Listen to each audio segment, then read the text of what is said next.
جب رسول اللہ صلی اللہ علیہ وسلم نے رسالت کی تبلیغ اور امت کی خیر خواہی کا کام مکمل کر لیا تو آپ کے اقوال و افعال میں دنیا سے رحلت کے آثار نمایاں ہونا شروع ہو گئے۔ آپ نے 10ویں سال رمضان میں 20 دن کا اعتکاف فرمایا اور سیدنا جبریل علیہ السلام نے آپ کو 2 مرتبہ قرآن کا دور کرایا۔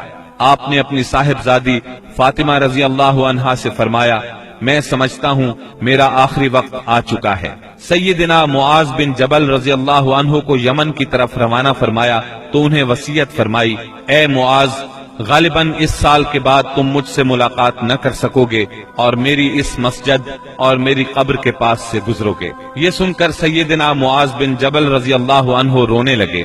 آپ نے حجۃ الوداع میں کئی بار کہا، غالباً میں تم لوگوں سے اپنے اس سال کے بعد نہ مل سکوں گا، غالباً اس سال کے بعد حج نہ کر سکوں گا۔ اسی طرح الیوم اکملت لکم دینکم اور اذا جاء نصر اللہ کا نزول اسی بات کا پیغام تھا کہ آپ دنیا میں اپنی مہم سے فارغ ہو چکے ہیں، اور اسی وجہ سے اس حج کا نام حجۃ الوداع رکھا گیا، کیونکہ آپ نے اپنے رب سبحانہ و تعالی کی طرف منتقل ہونے کے لیے لوگوں کو الوداع کہا۔ اوائل سفر 11 ہجری میں آپ احد تشریف لے گئے اور شہداء کے لیے اس طرح دعا کی گویا زندوں اور مردوں سے رخصت ہو رہے ہیں، پھر واپس آ کر ممبر پر تشریف فرما ہوئے اور فرمایا، میں تمہارا پیش رو ہوں اور تم پر گواہ ہوں، اللہ کی قسم اس وقت اپنا حوض دیکھ رہا ہوں، مجھے زمین یا زمین کے خزانوں کی کنجیاں دی گئیں، اللہ کی قسم مجھے تم پر یہ خوف نہیں کہ تم میرے بعد شرک کرو گے، بلکہ اس کا اندیشہ ہے کہ دنیا میں ایک دوسرے سے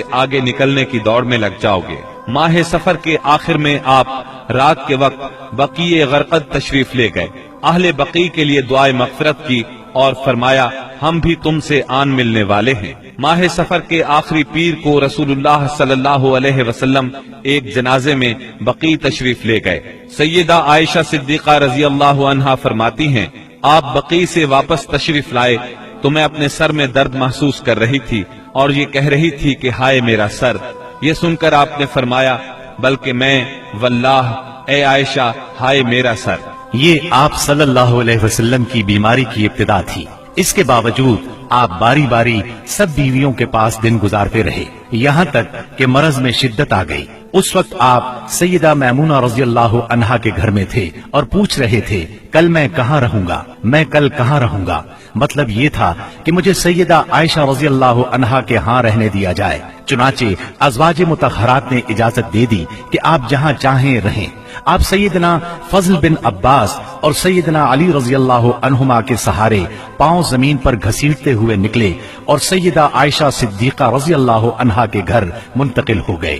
سیدہ عائشہ صدیقہ رضی اللہ عنہا فرماتی ہیں، جب آپ میرے گھر تشریف لائے اور بیماری نے زور پکڑا تو آپ نے فرمایا، مجھ پر 7 مشکیزیں پانی ڈالو جن کا بندھن نہ کھولا گیا ہو تاکہ میں لوگوں کو وصیت کر سکوں۔ چنانچہ ہم نے آپ کو سیدہ حفصہ رضی اللہ عنہا کے ایک لگن میں بٹھا کر مشکیزوں سے پانی ڈالا، یہاں تک کہ آپ نے ارشاد فرمایا، بس بس لوگوں تم نے کام پورا کر دیا۔ اس وقت آپ نے کچھ تخفیف محسوس کی اور مسجد میں تشریف لے گئے، سر پر پٹی بندھی ہوئی تھی، ممبر پر فروکش ہوئے اور بیٹھ کر خطبہ دیا اور لوگوں کو وصیت فرمائی، تم سے پہلے جو لوگ تھے وہ اپنے انبیاء اور بزرگوں کی قبروں کو سجدہ گاہ بنا لیتے تھے، تم لوگ قبروں کو سجدہ گاہ نہ بنانا، میں تمہیں اس سے منع کرتا ہوں۔ اور فرمایا، یہود و نصارہ پر اللہ کی لعنت، انہوں نے اپنے انبیاء کی قبروں کو سجدہ گاہ بنایا۔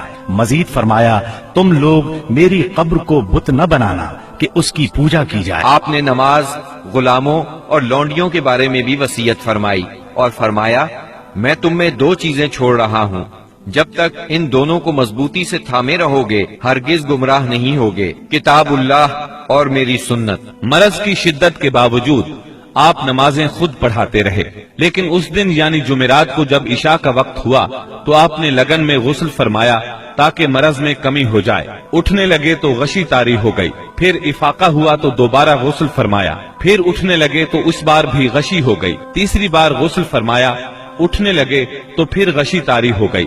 آخر آپ نے ابو بکر صدیق رضی اللہ عنہ کو کہلا بھیجا کہ وہ لوگوں کو نماز پڑھائیں۔ چنانچہ اس وقت سے بقیہ ایام میں ابو بکر صدیق رضی اللہ عنہ نے نماز پڑھائی۔ آپ کی حیات مبارکہ میں ابو بکر صدیق رضی اللہ عنہ نے 17 نمازیں پڑھائیں۔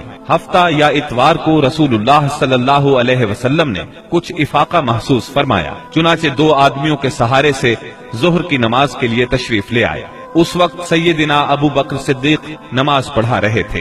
آپ کی آمد کو محسوس کرتے ہی ابو بکر صدیق پیچھے ہٹے، لیکن آپ نے اشارے سے روک دیا اور پھر ابو بکر صدیق رضی اللہ عنہ کے پہلو میں بیٹھ کر نماز پڑھائی۔ اس نماز کی صورت یہ تھی کہ آپ کو دیکھ کر ابو بکر صدیق اور ابو بکر صدیق کو دیکھ کر دوسرے لوگ نماز کے ارکان ادا کرتے جاتے تھے۔ 12 ربیع الاول پیر کے دن حجرہ مبارک سے آپ نے پردہ اٹھا کر دیکھا تو صحابہ فجر کی نماز میں خشوع اور خضوع سے مشغول تھے۔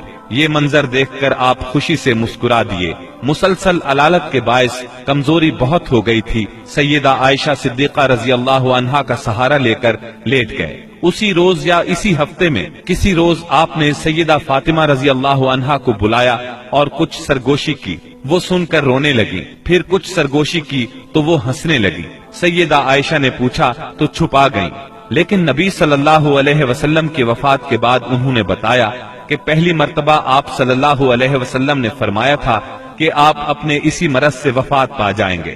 یہ سن کر میں روئی۔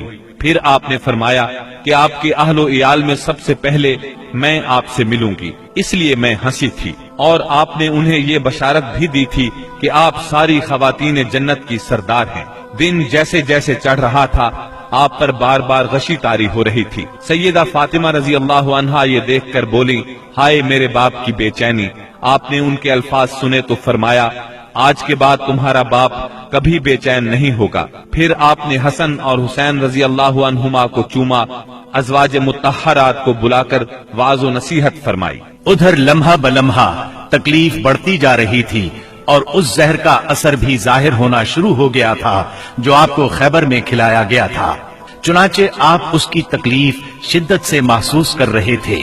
آپ نے اس حالت میں چہرے پر ایک چادر ڈال رکھی تھی۔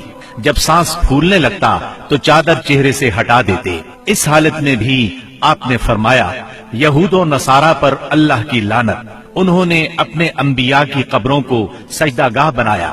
مطلب یہ تھا کہ تم ایسے کام نہ کرنا۔ آپ نے ان لمحات میں یہ وصیت بھی فرمائی، سرزمین عرب میں 2 دین باقی نہ رہنے دیے جائیں۔ یہ آخری وصیت تھی جو آپ نے لوگوں کو فرمائی۔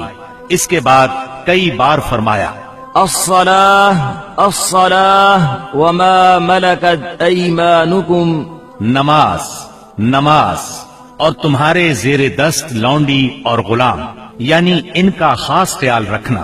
پھر نزا کی حالت شروع ہو گئی۔ سیدہ عائشہ رضی اللہ عنہا نے آپ کو اپنے سینے اور گلے کے درمیان سہارا دیا۔ اسی دوران میں ان کے بھائی عبد الرحمن بن ابی بکر آئے۔ ان کے پاس کھجور کی تازہ مسواک تھی۔ رسول اللہ صلی اللہ علیہ وسلم مسواک کی طرف دیکھنے لگے۔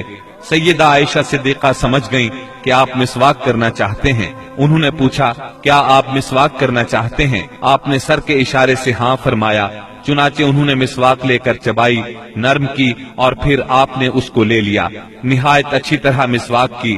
آپ کے سامنے پیالے میں پانی تھا۔ آپ پانی میں دونوں ہاتھ ڈال کر چہرہ پونچھتے جاتے تھے اور فرماتے جاتے تھے، لا الہ الا اللہ ان للموت سکرات، اللہ کے سوا کوئی معبود نہیں، بے شک موت کے لیے سختیاں ہیں۔ پھر آپ نے دونوں ہاتھ یا انگلی اٹھائی، نگاہ چھت کی طرف بلند کی، دونوں ہونٹوں پر کچھ حرکت ہوئی۔ سیدہ عائشہ رضی اللہ عنہا نے کان لگایا تو آپ فرما رہے تھے، ان انبیاء، صدیقین، شہداء اور صالحین کے ساتھ جنہیں تو نے انعام سے نوازا، اے اللہ مجھے بخش دے اور مجھ پر رحم فرما اور مجھے رفیق اعلیٰ میں پہنچا دے، اے اللہ رفیق اعلیٰ۔ آخری فقرہ 3 بار دہرایا اور روح پرواز کر گئی، ہاتھ جھک گیا اور آپ رفیق اعلیٰ سے جا ملے۔ یہ پیر کا دن تھا، ربیع الاول کی 12 تاریخ اور ہجرت کا 11واں سال تھا۔ اس وقت نبی صلی اللہ علیہ وسلم کی عمر 63 سال 4 دن ہو چکی تھی۔ انا للہ و انا الیہ راجعون۔ اس سانحہ عظیم کی خبر آن کی آن میں صحابہ کرام رضی اللہ عنہم میں پھیل گئی۔ دنیا ان پر تاریک ہو گئی۔ قریب تھا کہ وہ اپنے حواس کھو بیٹھتے۔ کیونکہ کوئی دن اس سے تابناک اور روشن نہیں تھا جس دن آپ مدینہ منورہ تشریف لائے تھے، اور کوئی دن اس دن سے زیادہ تاریک نہیں تھا جس دن آپ نے وفات پائی۔ نبی کریم صلی اللہ علیہ وسلم کی تجہیز و تکفین کا کام منگل کو شروع ہوا۔ سیدنا فضل بن عباس، سیدنا علی المرتضی اور سیدنا اسامہ بن زید رضی اللہ عنہم نے غسل دیا۔